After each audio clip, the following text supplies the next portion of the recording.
In today's video, let's take a look at the second method, which is router with a single interface, or also called as router on a stick, or also using the sub interface. It's easy to implement. All we have to do is assign the interface connecting with the router as a trunk port. In the previous video, using the first method, we have used two different interfaces, the router with the multiple interfaces, and we have assigned VLAN 10 and VLAN 20 for specific VLANs to carry the traffic to the router and vice versa. But as we're using the sub interface here, we will assign the specific port which is connecting to the switch to the router as a trunk port and assign the IP address to the sub interfaces by adding encapsulation protocol to tag the VLANs. To perform the second method, we will log into the switch first. Switch 1, enable show VLAN to verify the VLANs present in there. Show interface trunk. Trunk is also present there. So the only thing we have to do is to configure the interface Ethernet 1/1 as a trunk port by typing interface E1/1 switch port mode trunk.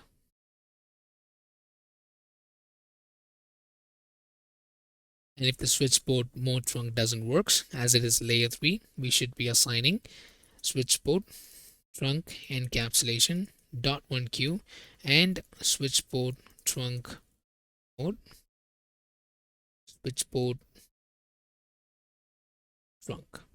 The trunking will carry both the VLANs respectively, VLAN 10 and VLAN 20. And to verify, do show interface VLAN. My bad, it's do show VLAN. To verify the trunk interface, we'll do show interface trunk.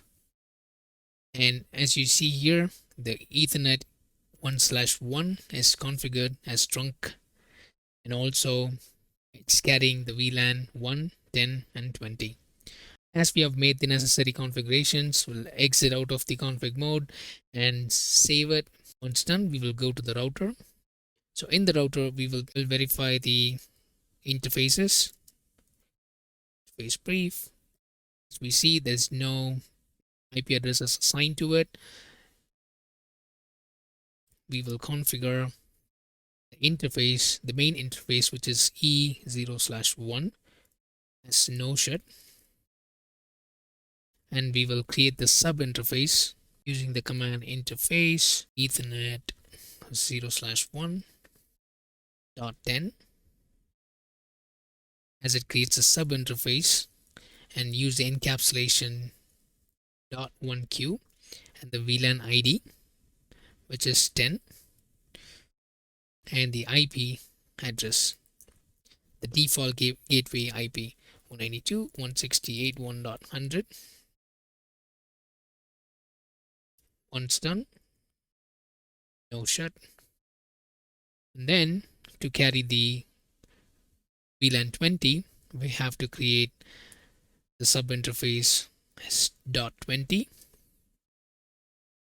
encapsulation .1q and VLAN 20, and we'll assign the IP address. The default gateway IP address is 192.168.2.100 55.0 shut. Once done, exit out of the config and save it, and we'll verify show IP interface brief.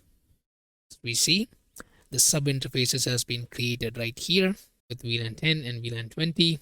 Now we will go ahead and verify from the PC10, which is present in the VLAN 10, to the PC5, which is present in the VLAN 20.